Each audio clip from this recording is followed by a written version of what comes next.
Hello दोस्तों, मैं रवि आपका स्वागत करता हूं the MP exam with Ravi में। मैं आपको बताना चाहूँगा, कल मैंने फिलाडेल्फस की चर्चा की थी, उसे आप द्वितीय कर लेना। मेरी पिछली वीडियो में टोलोमी फिलाडेल्फस का जिक्र हुआ था, जो मिस्र का शासक था। आप उसे फिलाडेल्फस द्वितीय कर लेना। मैंने फिलाडेल्फस अकेला लिखा है, क्योंकि मेरे को पढ़ाने का एक्सपीरियंस नहीं है, इसलिए वो गलती मेरे से हो गई थी। इस बात के लिए मुझे क्षमा करें। आज हम पढ़ेंगे आज हम पढ़ेंगे अशोक के बारे में। तो मैं चूंकि नाम लिख लेता हूं पहले, अशोक।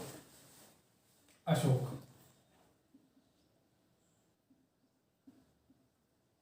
अशोक क्योंकि अशोक, तो अशोक का इतिहास जान लेते हैं। अशोक कैसे शासक बना या कैसे राजा बना, कब बना, क्यों बना, कहाँ बना, ये हम सब जान लेते हैं। तो इसके बैकग्राउंड की मैं बात करूंगा। तो ये शासक कैसे बना, तो शासक बनने से पहले इसका आपको पता है पिता था कौन, बिंदुसार। कौन पापा था इसका, बिंदुसार। बिंदुसार जिसकी मृत्यु हुई थी कब, 273 बीसी में। कब हुई थी इसकी मृत्यु, 273 बीसी में। इसकी मृत्यु हुई थी 273 बीसी में। और इसकी मृत्यु के बाद ये शासक बनता है। तो इसके शासक बनने में क्या क्या भूमिका रही है और किसकी क्या भूमिका रही है, वो मैं आपको बताता हूँ। शासक शासक कैसे बना। नंबर एक, इसके पिता की मृत्यु जाती है बिंदुसार की 273 बीसी में। क्या, 273 बीसी में। और 273 बीसी के बाद ये अपने 99 भाइयों की हत्या कर देता है। 99 भाइयों की हत्या करता है, अपने 99 भाइयों की हत्या कर देता है। और 99 भाइयों की हत्या करके ये गद्दी पर बैठता है। क्योंकि ये 99 भाइयों की हत्या का जिक्र जैन ग्रंथों में या जैन ग्रंथों की किद्वंती कहानियों में दिया गया है। और किद्वंती कहानी का मतलब क्या होता है, कह सुनकर सुनाई गई कहानी, कह सुनकर सुनाई गई कहानी। यानी कि ये बात सत्य भी हो सकती है और असत्य भी हो सकती है। इसके बाद ये हत्या करके ये संघर्ष चलता है इनका। इसका ये संघर्ष करता है 4 साल तक। क्या, 4 साल तक संघर्ष करता है। कौन, अशोक, अपने भाइयों से। 4 साल में इनकी हत्या करके ये गद्दी पर बैठता है। और गद्दी पर कहाँ बैठता है, पाटलिपुत्र में। कहाँ बैठता है, पाटलिपुत्र में। पाटलिपुत्र में पाटलिपुत्र में कब बैठता है, 269 बीसी में। 269 बीसी में इसका राज्य अभिषेक होता है। क्या होता है इसका, राज्य अभिषेक। तो इसके 269 से इसका टाइम पीरियड और लिखा देता हूँ मैं आपको। 269 बीसी से इसका 269 बीसी से इसका 32 बीसी रहा है। क्या टाइम पीरियड इसका, समय। तो पाटलिपुत्र में जब शासक बन जाता है तो ये कैसे बैठता है मैं आपको बता देता हूँ। ये रहा इसका पाटलिपुत्र। और पाटलिपुत्र में ये रही इसकी गद्दी। क्या रही इसकी गद्दी। और ये रहा आपका कौन, अशोक। ये रहा भाई अशोक। ये रही इसकी आंखें। ये गद्दी पर बैठता है। जब भी कोई शासक गद्दी पर बैठता है तो सबसे पहले क्या चर्चा करता है कि उसका साम्राज्य कैसे विस्तार हो। क्या, उसका साम्राज्य कैसे विस्तार हो। उसका साम्राज्य कैसे विस्तार हो। तो वो साम्राज्य विस्तार कैसे हुआ मैं आपसे पूछना चाहूंगा। तो एक ही कला है उसकी, युद्ध कला। कौन सी कला, युद्ध कला। तो युद्ध कला, तो ये युद्ध करता है। और युद्ध कहाँ करता है, युद्ध कहाँ करता है, ये युद्ध करता है कलिंग पर। कहाँ करता है, कलिंग पर। कलिंग, और कलिंग पर युद्ध करता है। और उस टाइम कलिंग का शासक कौन रहता है, नंदराज। और नंदराज रहता है। और ये कब करता है, किस सन में, 261 बीसी में ये कलिंग पर युद्ध करता है। इसकी हमें जानकारी कहाँ से प्राप्त होती है, मैं थोड़ा रफ कर लेता हूँ। रफ नहीं, इधर ही लिख देता हूँ, इधर। कलिंग, कलिंग, कलिंग। तो युद्ध करता है कहाँ पे, कलिंग पर। हाँ, ये कलिंग आपकी उड़ीसा में। तो 261 में करता है। और इसकी जानकारी हम कहाँ से मिलती है, इसकी जानकारी हमें कहाँ से मिलती है, हाथी गुम्फा अभिलेख से। कहाँ से मिलती है इसकी जानकारी हमें, हाथी गुम्फा अभिलेख से। इसकी जानकारी हमें हाथी गुम्फा अभिलेख से मिलती है। तो हाथी से मेरे को याद आया कि चाणक्य ने लिखा है, चाणक्य ने कहा है या लिखा है कि अशोक ने कलिंग पर इसलिए युद्ध किया था क्योंकि यहाँ से हाथी प्राप्त करना चाहता था। क्या? हाथी। और इसके बाद एक और है अपने प्लिनी जी। इनने क्या लिखा है कि अशोक ने इसलिए कलिंग पर युद्ध किया क्योंकि ये समुद्री क्षेत्र को प्राप्त करना चाहता था। क्या? समुद्री क्षेत्र को प्राप्त करना चाहता था। ये समुद्री क्षेत्र, क्योंकि ये उड़ीसा समुद्र से लगा था, तो समुद्री क्षेत्र को प्राप्त करना चाहता था। हाथी गुम्फा अभिलेख से क्या क्या पता चलता है? हाथी गुम्फा अभिलेख से नंबर 1 तो यही पता चलता है कि इसने युद्ध किया। क्या किया? युद्ध किया। किस पे? कलिंग पर। इसने कलिंग पर युद्ध किया 261 में, 261 बीसी में। और 261 बीसी में जब ये युद्ध करता है, क्या 261 बीसी में अभी युद्ध करता है, तो यहाँ पर बहुत रक्तचाप कर देता है, रक्तपात कर देता है, और इतना भयंकर नरसंहार करता है कि इसका हृदय परिवर्तन हो जाता है। क्या परिवर्तन हो जाता है दोस्तों? हृदय परिवर्तन हो जाता है। क्या परिवर्तन हो जाता है? हृदय परिवर्तन का मतलब है ये भीरी घोष की जगह धम्म घोष की नीति अपना लेता है। भीरी घोष की जगह धम्म घोष की नीति अपना लेता है। और इसकी भी जानकारी हम कहाँ से प्राप्त होती है? इसकी जानकारी हमें प्राप्त होती है अशोक के दीर्घशिलालेख 4 से। उसमें ऐसा लेख लिखा गया है, अशोक के दीर्घशिलालेख 4 से हमें पता चलता है। तो मैं थोड़ा रब कर लेता हूँ तो मेरे को पढ़ाने में सुविधा होगी। जैसा कि आप जानते हो मेरे को पढ़ाने का एक्सपीरियंस नहीं है, तो दोस्तों प्लीज़ फीडबैक दे, मेरे को बताएं मैं क्या क्या गलतियां कर रहा हूँ, क्या नहीं कर रहा हूँ। क्योंकि लोगों का कमेंट आ रहा है कि मैं कैमरे की तरफ नहीं देखता हूँ। मैं कैमरे की तरफ इसलिए नहीं देख पाता हूँ भाई, क्योंकि मेरे पास लड़के नहीं हैं जिन्हें मैं पढ़ा रहा हूँ। मैं ओनली कैमरे में पढ़ा रहा हूँ पहली बार, इसलिए मेरे को सब समस्या आ रही हैं। आपसे मेरी अपेक्षा रहेगी कि आप फीडबैक देते रहें, जिससे मैं अपने आप में सुधार करता रहूं। और चूंकि मैं मुख्य रूप से उन परीक्षाओं के लिए तैयारी करा रहा हूं जिनमें प्री पेपर होता है या वनडे एग्जाम बोलते हैं जिन्हें, तो वनडे एग्जाम बोलते हैं जिन्हें। तो मैं बात कर रहा था क्या, अशोक भीरी घोष की जगह क्या अपना लेता है? धम्म घोष की नीति का मतलब वो धार्मिक बनता है, धार्मिक। और आपको पता होगा दोस्तों, क्या कोई व्यक्ति धार्मिक ऐसे नहीं बन जाता, उसके पहले ऐसे टॉर्चर भी किया जाता है कई लोगों से कि भाई कुछ धर्म कर्म कर, इस धरती पर आया है, कुछ धर्म कर्म कर। तो ऐसे ही इसका एक राजनीतिक गुरु बोल सकते हैं, बौद्ध भिक्षु था वो या बौद्ध अनुयायी था, उसका नाम है मोगली पुत्र तिशु। मोगली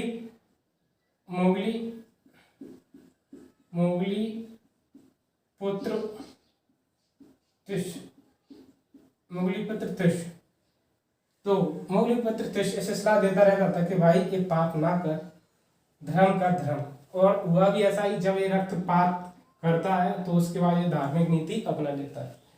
और कोई व्यक्ति जब धर्म अपनाता है तो स्वाभाविक सी बात है, सबसे पहले वो अपना गुरु बनाता है।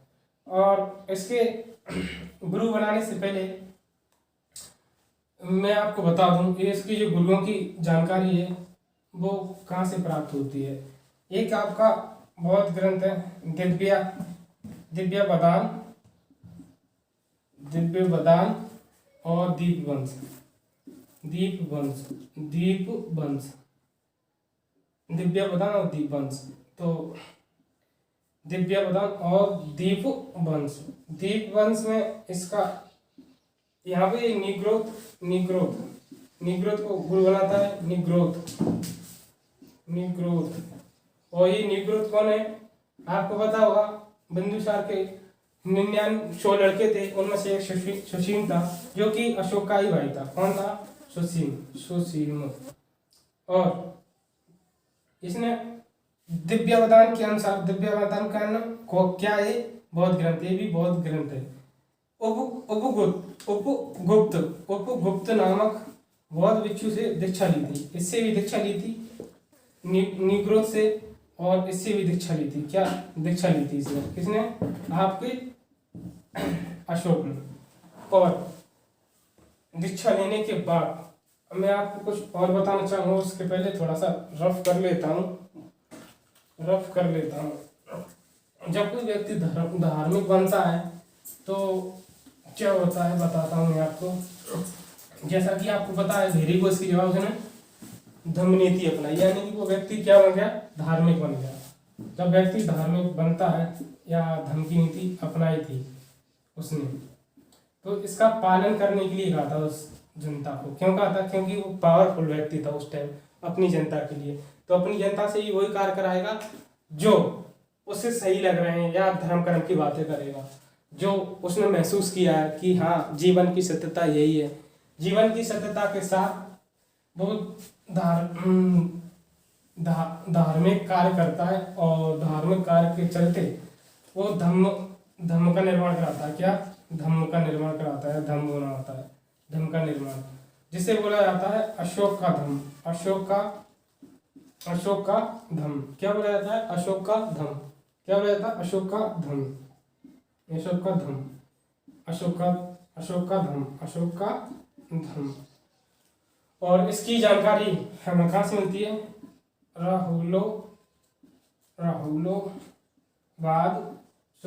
राहुलोवाद सूत्र से इसकी हमें जानकारी प्राप्त होती है। और ये क्या है? ये भी बौद्ध ग्रंथ है। ये क्या है?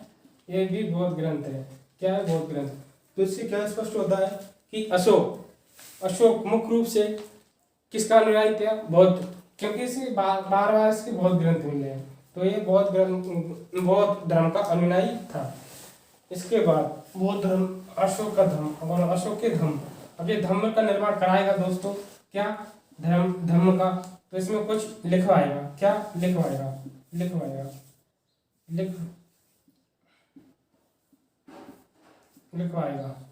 अब क्या लिखवाएगा? और कौन सी भाषा में लिखवाएगा? एक तो लिखवाएगा वो ब्राह्मी भाषा में। किसमें लिखवाएगा भाई? ब्राह्मी भाषा में। और एक क्या लिखवाएगा? दूसरी प्राकृतिक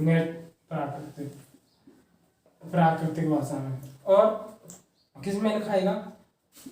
अरामाइक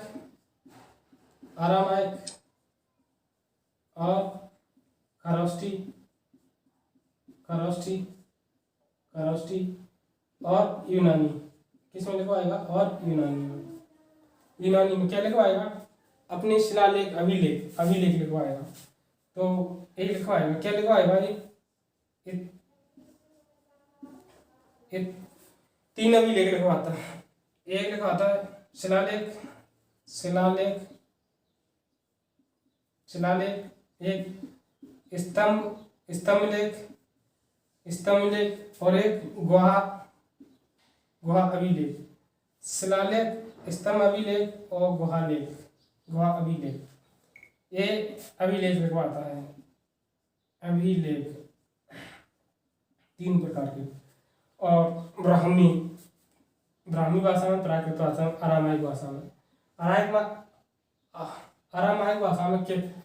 अरामाइक भाषा का कैसे पता चलता है कि अरामाइक भाषा में इसने लिखा है? तो जो मैंने बताया था सिकंदर के समय, तक्षशिला।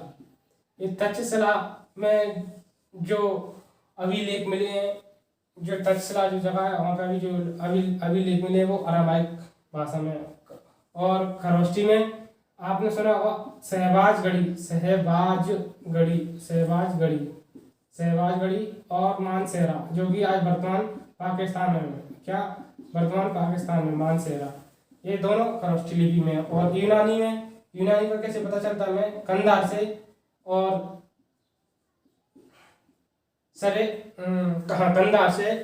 कंधार से पता चलता है। और हमें इसका सरेकुता अभिलेख से हमें पता चलता है। किससे पता चलता है? सरेकुता अभिलेख से हमें पता चलता है। थोड़ा मैं रफ कर लेता हूँ, उसके बाद शिलालेखों पर चर्चा करते हैं। तो चूंकि मैं आपको बता चुका हूँ कि शिलालेख लिखवाता है वो, शिलालेख, स्तंभ लेख और गुहा लेख। और एक बात और मैं बता दूं कि इसी के कार्यकाल में तृतीय बौद्ध संगीति हुई थी। और उसका जो अध्यक्ष था उसका नाम है मोगली पुत्र तिशु। क्या नाम है? मोगली पुत्र तिशु। क्या नाम है? मोगली पुत्र तिशु। और वो तृतीय और संगीति का अध्यक्ष रहा था। और ये कहाँ पे हुई थी? पाटलिपुत्र में। और कहाँ होती है? पाटलिपुत्र में। ठीक है दोस्तों, मैं आगे बढ़ता हूँ। तो ये है अशोक। अशोक अशोक अशोक ने अपने अभिलेख लिखवाए वो 3। एक है शिलालेख पे। शिला मतलब आप समझते हैं, शिल क्या? पत्थर की। शिलालेख, शिलालेख पर। एक स्तंभ पर, स्तंभ, अभिलेख, अभिलेख, स्तंभ, अभिलेख। और तीसरा जो है आपका गुहा अभिलेख। गुहा अभिलेख, गुहा अभिलेख, गुहा अभिलेख। इसमें मैं अभी चर्चा करूंगा किसकी? कर्ण गुफा की। सुदामा, कर्ण, सुदामा, चौपार, चौपार और विश्व झोपड़ी, और विश्व झोपड़ी। अभी आऊंगा इस पर तो बताऊंगा। विश्व झोपड़ी। और ये दान कर देता है किन्हें? बौद्ध अनुयायियों को, जो बौद्ध के फॉलोवर रहे। क्या? बौद्ध के फॉलोवर रहे हैं। शिलालेख, ये शिलालेख 2 प्रकार का, इन्हें 2 प्रकार में बांटा गया है। दीर्घ शिलालेख, दीर्घ और लघु, दीर्घ और लघु। और स्तंभ अभिलेख भी 2 भागों में बटे हैं। किसमें? दीर्घ में, दीर्घ स्तंभ अभिलेख और लघु, लघु स्तंभ अभिलेख। तो सबसे पहले हम यहीं से चर्चा करते हैं। क्या? शिलालेख, दीर्घ शिलालेख से हम चर्चा करते हैं। तो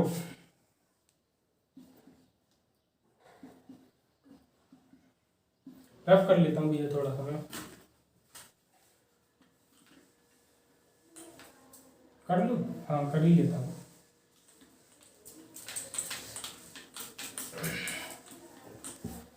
तो दीर्घ में बात करने से पहले, या ये दीर्घ शिलालेख जो है आपके,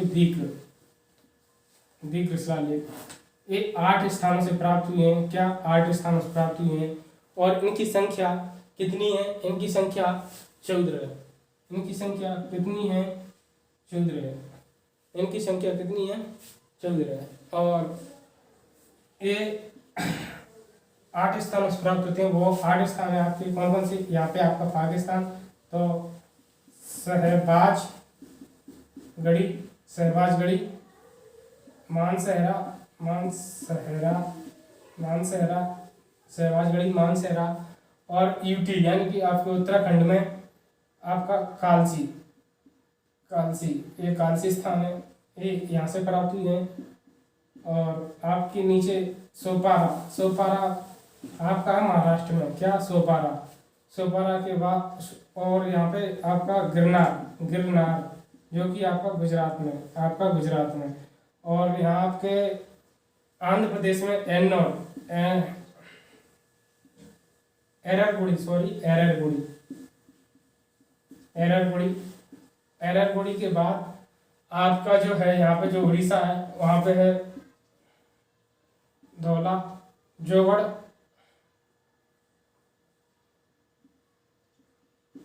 जोगड़,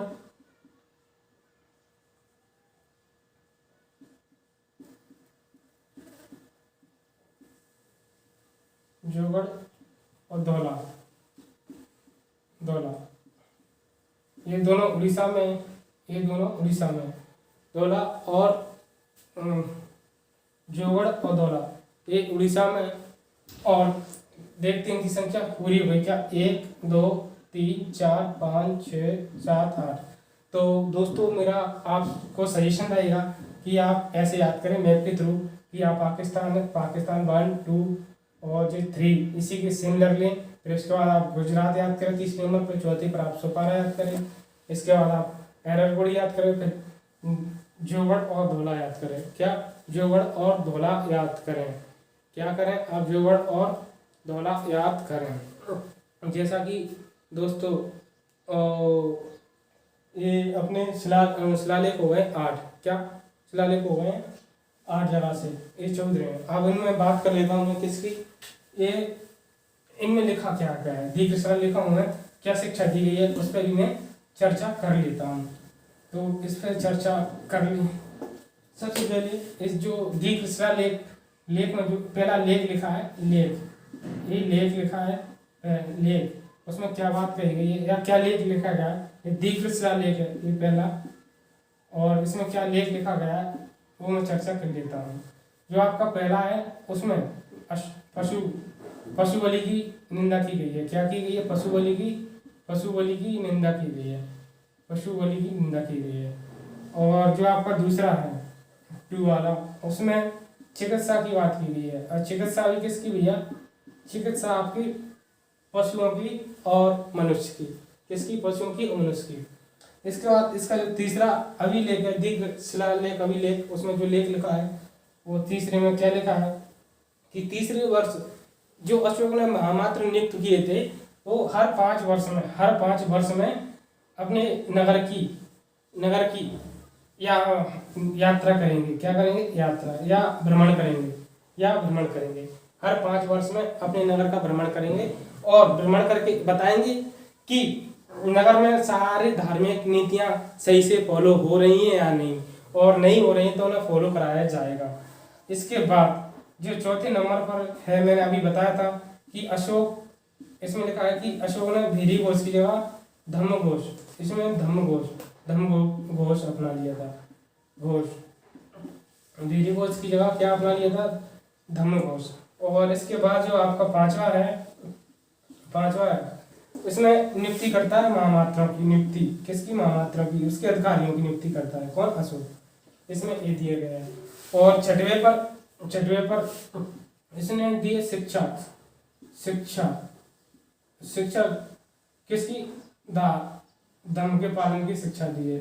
7 पर क्या दिया है, यात्रा करने को कहा, किसकी, धर्म की यात्रा करने को, धर्म के। और 8 पर ये खुद इसके 10वें वर्ष में जब ये शासक रहता है, उसके 10वें वर्ष में ये खुद कौन, अशोक, ये अशोक खुद बौद्ध की यात्रा करता है। ये यात्रा करने को कहता है किसकी, धर्म की। और उसके तहत ये बौद्ध की यात्रा करता है, क्योंकि ये बौद्ध गया की यात्रा करता है। क्यों करता है, क्योंकि उनका धार्मिक स्थान था। 8 के बाद आपका 9वें दीर्घ शिलालेख में क्या कहता है, श्रेष्टाचार की बात करता है। क्या करता है, श्रेष्टाचार की बात करता है, श्रेष्टाचार। 10 में कहता है आपको पालन करना ही करना है, किसका पालन करना है, 10 यानी बस मतलब इसको पालन करना ही करना है, किसका, धर्म का पालन करना ही अपनी जनता को।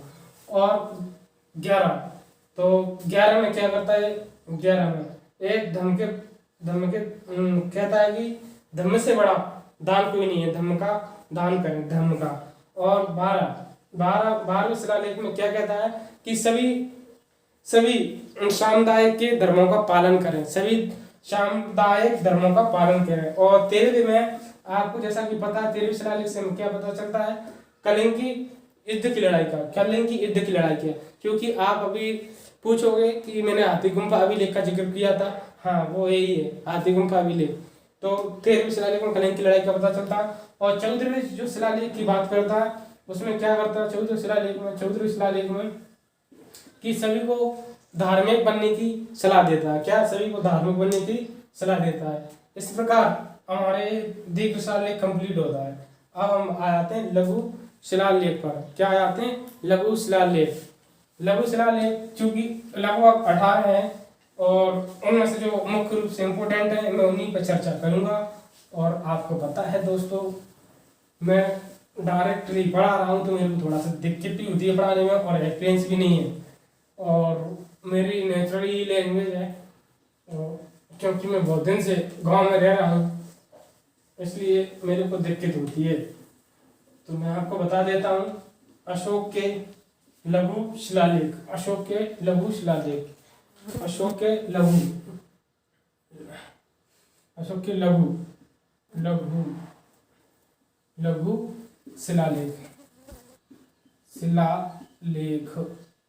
के लघु शिलालेख।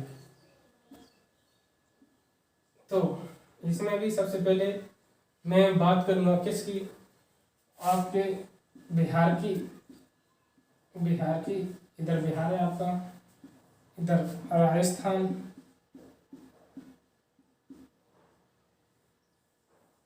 और इधर आपका एमपी, और ये कर्नाटक। इतनी शिलालेख आपको आवश्यक। कर्नाटक तो एमपी से आपको 2 शिलालेख प्राप्त होते हैं। क्या? एमपी से आपको 2 शिलालेख प्राप्त होते हैं, एक रूपनाथ का, एक गुजर्रा। और रूपनाथ कहाँ है आपका? रूपनाथ है आपका कहाँ? जबलपुर में, JBL बोलते हैं जैसे, जबलपुर। और एक है आपका गुजर्रा कहाँ? दतिया, मध्य प्रदेश में। और इसकी खास बात क्या है कि इसमें अशोक को अशोक कहा गया है।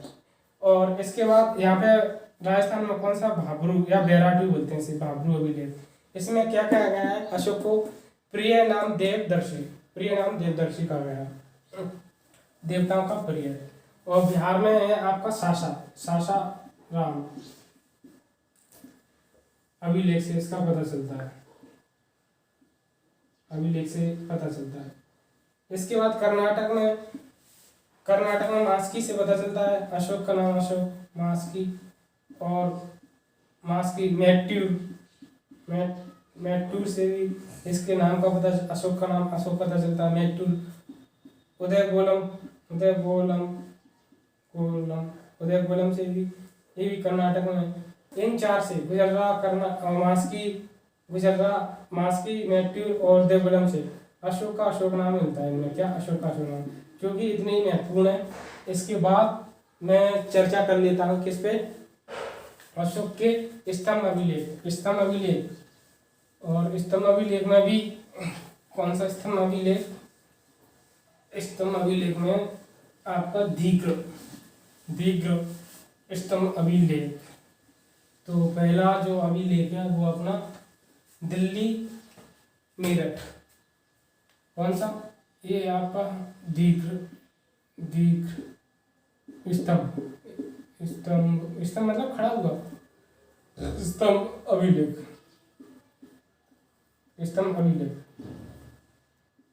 अभिलेख। ये है दीर्घ में सबसे पहला दिल्ली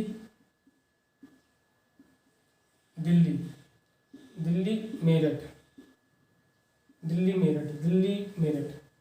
इसकी जो खोज की गई थी वो 1750 में की गई थी। और किसके द्वारा? टी पेन्थिलर द्वारा। और ये जो था, ये अभिलेख, स्तंभ अभिलेख जो था, इसे आपका फिरोज शाह तुगलक।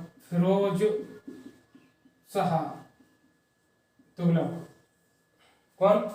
आपका फिरोज शाह तुगलक इसे उठा करके, मेरठ से उठा करके कहाँ ले जाता है? दिल्ली। इसके बाद आता है आपका दिल्ली टोपरा।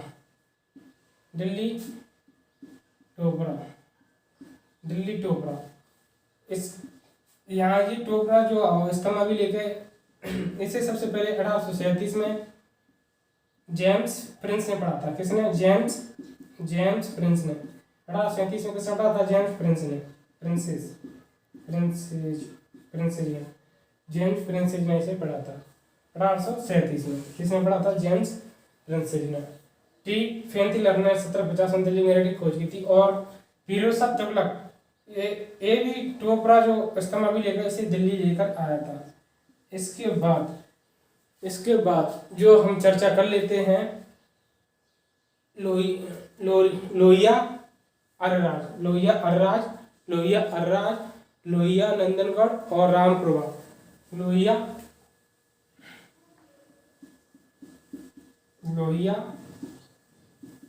अर्राज और लोहिया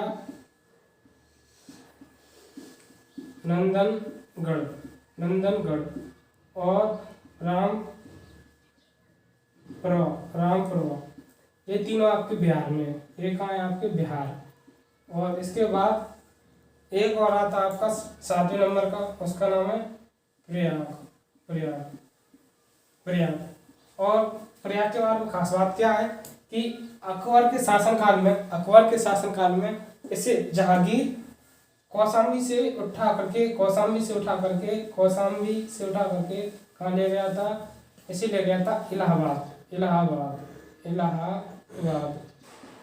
कहाँ ले गया था? इलाहाबाद ले गया था। इसके बाद आपका प्रयाग कंप्लीट हो गया आपका 7वां।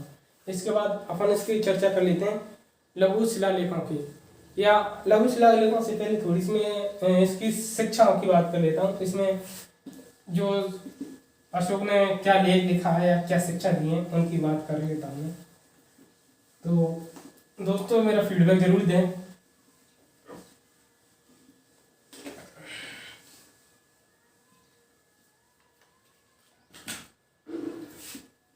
इसमें चर्चा की गई है इसकी प्रथम दीर्घ स्तंभ अभिलेख में कि इसके 26वें वर्ष में राज्याभिषेक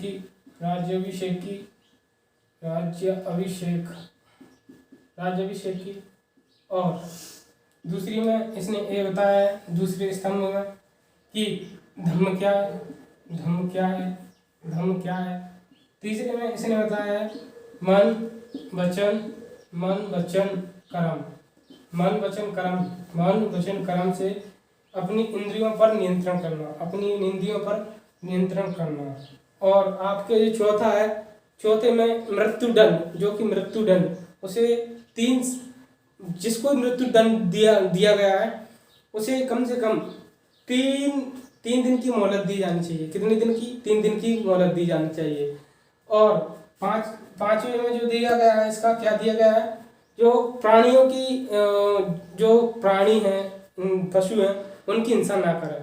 और प्राणियों के बाद जो आपका 6वां है उसमें इसने सत्कार की बात कही है। और 7वां जो स्तंभ अभिलेख है उसमें मुख्य रूप से 7वें में क्या बात है भैया, इसलिए अशोक को महान और कहा जाता है क्योंकि जब इसका हृदय परिवर्तन हो गया था तो इसने सड़क किनारे, आपको पता होगा, सड़क किनारे बड़े बड़े वृक्ष पेड़ लगाए थे, छायादार फलदार वृक्ष लगाए थे। और किसने कुएं खुदवाए थे आदि ऐसे सत्कार काम किए थे। इसके बाद हम इसकी अशोक के दीर्घ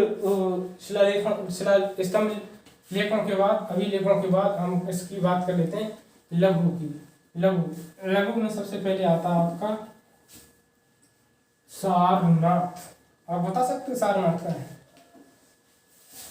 नहीं पता? कोई नहीं, मैं तो हूँ। तो लघु स्तंभ अभिलेख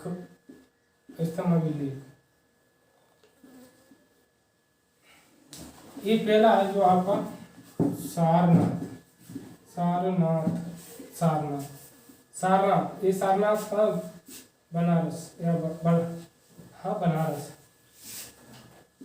बनारसी।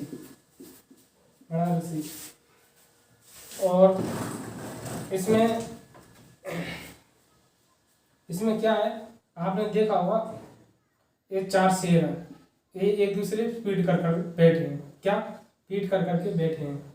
ये क्या बताते हैं कि जो अशोक था वो कलिंग में से बहुत भयंकर हार गया था, उसकी थकान को दर्शाया गया है। और इसमें जो चक्र है वो 32 चक्र है। और जो अशोक का बोलते हैं कि अशोक का चक्र कहाँ से लिया गया है, उसमें इसी का कॉपी है अशोक का चक्र, जो बोलते हैं अशोक का चक्र। उसमें 24 तीलियां हैं। कितनी? 24 तीलियां, जो कि हमारे समय को निर्देशित करता है, 24 घंटे के समय को निर्देशित करता है। इसके बाद सांची का स्तूप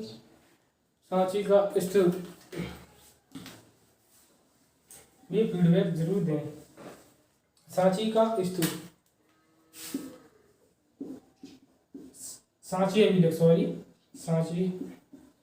स्तंभ अभिलेख ये कहाँ है? मध्य प्रदेश में। इसके बाद जो आपका तीसरा आता है कौशाम्बी और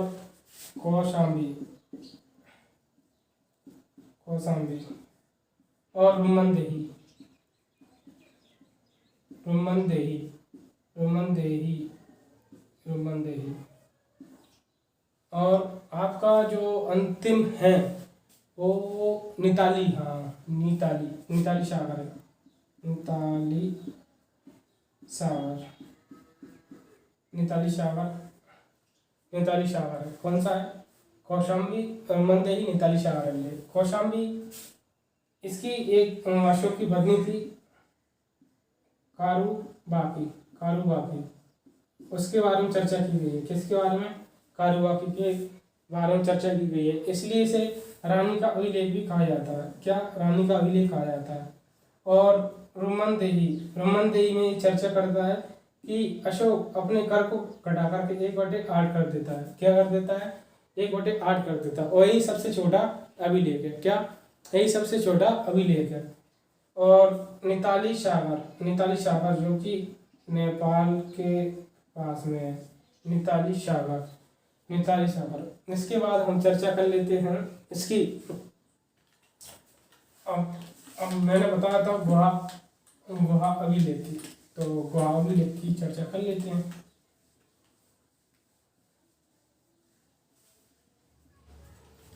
गुहा अभिलेख,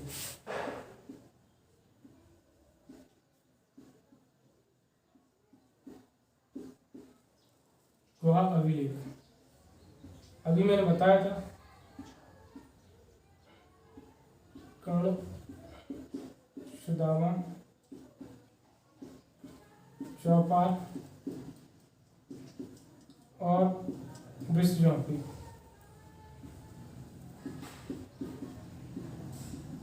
विश्व झोंपड़ी ये 4 गुफाओं का निर्माण कराता है।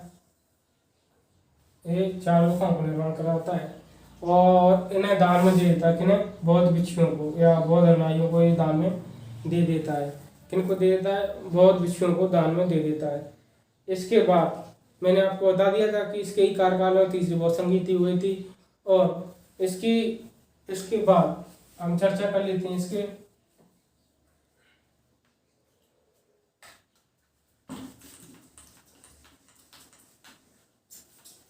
जीवन के बारे में। थोड़ा सा जीवन के बारे में चर्चा कर लेते हैं। इसके जीवन के बारे में, जीवन के बारे में, जीवन या परिवार के बारे में। तो इसके बाद जो इसका पुत्र था कुणाल, कुणाल वो शासक बनता है, कुणाल, कुणाल। और इसकी जो बेटा और बेटी थे, शायद जहाँ तक कि मैं सही बोल रहा हूँ, महेंद्र, महेंद्र और संघमित्रा, संघमित्रा। इसने श्रीलंका भेज दिया था। किस लिए? इसने श्रीलंका भेज दिया था। किस लिए भेज दिया था इन्हें? बौद्ध धर्म की शिक्षा के लिए। किस लिए? बौद्ध धर्म की शिक्षा के लिए। इसके बाद इसकी एक बेटी थी, चारुमती, चारुमती, चारुमती, जिसका विवाह एक से कर देता है नेपाल के राजा देवपाल से, देवपाल से। और देवपाल से, और ये यहाँ का नेपाल का शासक होता है। और इसी के नाम पर एक नगर बसाता है, शहर बसाता है देवपाल के नाम पर। इसके बाद इसका जो अंतिम, इसके बाद इसके जो काल है, उसके बाद इसके काल को अंधकार काल कहा जाता है, इसके बाद के काल को। और इसका जो अंतिम शासक होता है मौर्य वंश का, उसका नाम है बृहद्रथ, बृहद्रथ। और बृहद्रथ की हत्या इसका सेनापति पुष्यमित्र शुंग कर देता है। पुष्यमित्र शुंग 185 ईसा पूर्व में या BC में क्या इसका पुत्र कर देता है। इसके बाद दोस्तों आप जरूर बताएं मेरी वीडियो आपको कैसी लगी, और मैं आपको कुछ और भी बताना चाह रहा हूं तो वो अगली वीडियो में बताऊंगा। तब तक के लिए नमस्कार, धन्यवाद।